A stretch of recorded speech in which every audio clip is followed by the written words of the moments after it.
দেখেন গরুর পূজা কিভাবে শুরু হয় পৃথিবীতে। প্রথম গোবৎস পূজা, গরুর বাচ্চার পূজা কিভাবে।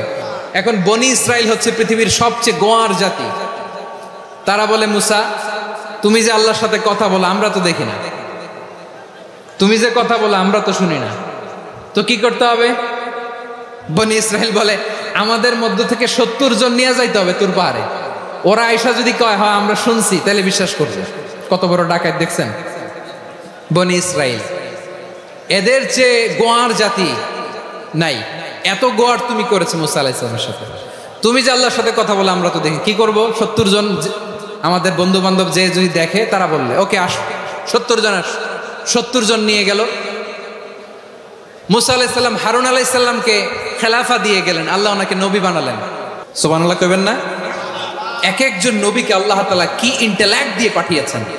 তিনি ভাবলেন আমি দাওয়াতি কাজটাই করি, এটা যে হারাম এটা থেকে শুধু বারণ করি, কিন্তু প্রতিরোধ না করি। আমি যদি ঐক্য ধরে রাখতে পারি, বাকিটা আমার ভাই সামলে নেবে। সুবহানাল্লাহ। হারুন আলাইহিস সালাম প্রতিরোধ করলেন না। বনি ইসরাইলের মধ্যে গৃহযুদ্ধ বেঁধে যাওয়ার আশঙ্কায় প্রতিরোধ করলেন না, আক্রমণ করলেন না, শুধু দাওয়াত দিলেন। ইন দা মিন টাইম মুসা আলাইহিস সালাম আল্লাহর সাথে কথা বলে যখন ফিরে আসলেন, দেখলেন বনি ইসরাইলের অধিকাংশ লোক মুশরিক হয়ে গেছে। মুশরিক হয়ে গেছে। মুসা আলাইহিস সালাম রেগে গেলেন। রেগে প্রথমে বনি ইসরাইলদেরকে অ্যাটাক না করে ভাইয়ের দাড়ি ধরলেন। হারুন আলাইহিস সালামের দাড়ি আর চুল। মেজাজি নবী ছিলেন। হারুন তুমি কি করলা? তোমার কি দায়িত্ব দিয়ে গেলাম, তুমি কি করলা? তুমি থাকতে বনি ইসরাইল কেমন করে শিরকের কাজে নিমজ্জিত হয়ে যায়? সাইয়েদনা হারুন আলাইহিস সালাম বললেন, ইন্নী, কোরআন সাক্ষী, কোরআন থেকে কোট করছি, ইন্নী خشيت أن تقول فرقت بين بني إسرائيل ولم ترقب قولي।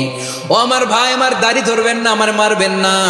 আমি ভয় করেছি, আমি ভয় পেয়েছি, না জানি আপনি বলেন তুমি কেন খশিতু আন তাকুলা ফাররাকতা বাইনা বানি ইসরাইল, আপনি এসে আমারে যদি বলেন তুমি কেন ঐক্য ধরে রাখলে না, কেন মারামারি হলো, কেন রক্তপাত হলো, তোমার কি এই দায়িত্ব আমি দিয়ে দিয়েছিলাম? আমার কথার দিকে কি তুমি ভ্রুক্ষেপ করো নাই? আমি যে বলছি তাওহীদের বাণী প্রচার করবা আর ঐক্য ধরে রাখবা, আমার কথা কি শোনো নাই? আপনি আমারে ধমকাবেন, এই জন্য আমি প্রতিরোধ করি নাই, আক্রমণ করি নাই, গৃহযুদ্ধ আটকানোর জন্য, কিন্তু আমি দাওয়াত দিয়েছি। সুবহানাল্লাহ পড়েন। ঐক্য ধরে রেখেছেন। মুসা আলাইহিস সালাম মুহূর্তেই সামিরীকে আক্রমণ করলেন, অ্যাটাক করলেন, শাস্তি দিলেন। মুহূর্তেই ওই গোবৎস গরুর বাছুরকে ভেঙে চুড়ে মেসাকার করে সাগরের মধ্যে ভাসিয়ে দিলেন। পুরো বনি ইসরাইলকে আবার তাওহীদের উপর প্রতিষ্ঠিত করলেন। পড়েন সুবহানাল্লাহ। এই ঘটনা থেকে শিক্ষা কি? শিক্ষা হচ্ছে আপনি শিরকের আড্ডাখানা দেখলেও বৃহৎ স্বার্থে তাওহীদের দাওয়াত দিবেন, প্রয়োজনে আপনি ঐক্য নষ্ট করবেন না। সুবহানাল্লাহ পড়বেন না? তাহলে ঐক্যের গুরুত্ব বেশি না কম? বলেন, আওয়াজ করে বলেন। ওয়াতাসিমু বিহাবলিল্লাহি জামিআ, আল্লাহর রশিকে আঁকড়ে ধরো। ওয়ালা তাফাররাকু, তোমরা বিচ্ছিন্ন হয়ো না। পেকুয়ার ভাইরা আওয়াজ করে বলেন তো, আদেশটা কার? এখন বলেন, আমাদের ঐক্যবদ্ধ জীবনের দরকার আছে না নাই? এই যে ডক্টর মোহাম্মদ ইউনূস আমাদের লিডার, উনি যে আমাদেরকে জাতীয় ঐক্যের আহ্বান জানিয়েছে, ওনার আহ্বানে আমাদের সাড়া দেওয়ার দরকার আছে না নাই? রাজনীতিবিদদের যে ডাকছে, খুশি লাগে না আপনার? আলেমদের ডাকছে, খুশি লাগে নাই? আলহামদুলিল্লাহ বলবেন না? আলহামদুলিল্লাহ। সবাইকে ডেকেছে, ঐক্যবদ্ধ করেছে। আমরা ঐক্যবদ্ধ থাকতে চাই, আমরা ঐক্যবদ্ধ জীবন চাই, আমরা আর কাদা ছড়াছড়ি করতে চাই না। রাজি আছেন সবাই? এখন আমরা যদি ঐক্য নষ্ট করি, আমাদের কি কি সমস্যা, কি ক্ষতি, কি কুফল? অনৈক্যের কুফল কি? কয়েকটা কুফলের কথা বলে শেষ করবো। প্রিয় ভাইরা, what are the drawbacks and disadvantages of division, social and political division in the society, disunity? আমরা যদি বিচ্ছিন্ন হই, একে অপরের যদি মারামারি করি, একজন যদি আরেকজনের কাফের ফতোয়া দেয়, আমাদের কি ক্ষতি? শুনবেন? কথা কয় না, শুনবেন? এক নাম্বার ক্ষতি হচ্ছে, আমরা যদি বিচ্ছিন্ন হই, আমাদের শক্তি কমে যাবে, আমাদের পাওয়ার আমরা হারাবো। আমাদের কি হারাবো? পাওয়ার। মনে রাখবেন, যখন আমি একা থাকি তখন আমি ব্যক্তি, যখন আমরা সবাই মিলি তখন আমরা শক্তি। এই শক্তি নিয়ে আমাদের সামনে এগিয়ে যাওয়ার দরকার আছে না নাই? তাহলে আমরা যদি নিজেরা বিরোধে লিপ্ত হই, আমাদের ক্ষমতা, পাওয়ার ছুটে যাব। আমরা এই পাওয়ার হারাতে চাই না, ঠিক কিনা বলেন? রব্বুল আলামিন ঠিক তাই বললেন। রব্বুল আলামিন বললেন, খবরদার, ওয়াতিউল্লাহ ওয়া রাসূলাহু ওয়া লা তানাযাউ ফাতাফশালু ওয়া তাযহাবা রিহুকুম ওয়াসবিরু ইন্নাল্লাহা মা'আস সাবিরিন। আল্লাহর আনুগত্য করো, নবীর আনুগত্য করো, কিন্তু খবরদার নিজেরা বিরোধে লিপ্ত হয়ো না, নিজেরা মারামারি করো না, তাহলে তোমাদের শক্তি কমায় দিবে কে? ফাতাফশালু, তোমরা সাহস হারাবা, ওয়া তাযহাবা রিহুকুম, তোমাদের শক্তি কমে যাবে, পাওয়ার কমে যাবে। তাহলে আমরা যদি নিজেরা মারামারি করি, আমরা নিজেরা যদি বিচ্ছিন্নতায় লিপ্ত হই, আমরা যদি মতানৈক্য করি, তাহলে আমাদের শক্তি কমে যাবে, ঠিক কিনা? আমরা শক্তি কমাবো। আচ্ছা, ছোট্ট একটা বাঁশের কঞ্চি যদি আপনারা দেয়, পায়ের মধ্যে ধাক্কা দিয়ে ভাঙতে পারবেন না? এরকম বাঁশের কঞ্চি যদি 20টা একসাথে জোড়া লাগায় দেয়, ভাঙতে পারবেন? কথা বোঝে নাই মনে হয়। চিকন একটা বাঁশের কঞ্চি দিলে ভাঙা যাবে না? এরকম চিকনই 20টা বাঁশের কঞ্চি একসাথে লাগাই দিলে ভাঙতে পারবেন? কারণ যখন আমি একা থাকি তখন আমি ব্যক্তি, যখন আমরা সবাই মিলি তখন আমরা শক্তি। আমরা যেন শক্তি না হারাই। আমরা বিরোধে লিপ্ত হলে আমাদের শক্তি কমে যাবে। এই হচ্ছে 1 নম্বর ডিসঅ্যাডভান্টেজ। 2 নম্বর ডিসঅ্যাডভান্টেজ হচ্ছে, আমরা নিজেরা বিরোধে লিপ্ত হলে অন্যরা আমাদের মাথায় কাঁঠাল ভেঙে খাইতে সুবিধা হয়। কথা বোঝেন নাই? আমরা যদি বিরোধে লিপ্ত হই, তাহলে পরাশক্তিগুলোর সুবিধা, তখন আমাদের কাউকে দিতে হবে ট্রানজিট, কাউকে দিতে হবে সেন্ট মার্টিন, কাউকে দিতে হবে দেশের অর্ধেক। চিল্লায় বলো ঠিক কিনা? নিজেদের প্রবলেম সলভ করার ক্যাপাসিটি আমাদের আর থাকবে না। আমরা যদি বিরোধে জড়াই, আমার কলিজার টুকরা পেকুয়ার ভাইরা, আমরা বিরোধ করব না, আমরা বিচ্ছিন্ন হব না।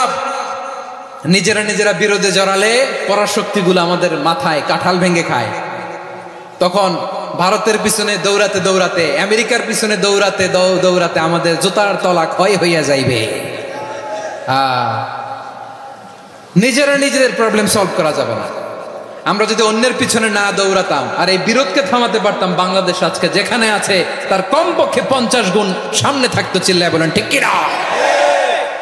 তাহলে 1 নম্বর ক্ষতি হচ্ছে, আমাদের পাওয়ার লেস হয়ে যায়, আমরা দুর্বল হই যদি আমরা বিরোধ করি। 2 নম্বর হচ্ছে, পরাশক্তিগুলোর সুবিধা নেয়। 3 নম্বর হচ্ছে, আমাদের উন্নয়ন, দেশের উন্নতি, অগ্রগতি, এটা স্থবির হয়ে যায়, এটা বাধাগ্রস্ত হয়। প্রিয় ভাই, ইউনিটি, ঐক্য হচ্ছে একটা দেশের উন্নয়নের মূল ভিত্তি। 2 জন কইছে ঠিক। এদিকে এখন কয়েকজন কইছে ঠিক। ঐক্য হচ্ছে একটা দেশের, জাতীয় ঐক্য হচ্ছে কোন দেশের উন্নয়ন, অগ্রগতির মূল ভিত্তি, ঠিক কিনা বলেন? ইউনিটি অফ এ কান্ট্রি, এটা হচ্ছে একটা সাস্টেইনেবল ডেভেলপমেন্ট, সোশ্যাল স্ট্যাবিলিটির জন্য এটা অনেক গুরুত্বপূর্ণ। এজন্য বিরোধের কোনো স্থান আমরা দিব না, আমরা ঐক্যবদ্ধ থাকবো ইনশাআল্লাহ বলেন। আর কখনো কাউরে কাফের বলে গালি দিবেন?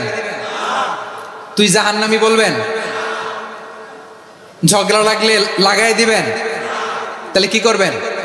মিলায় দিব। আওয়াজ করে বলেন, কি করব?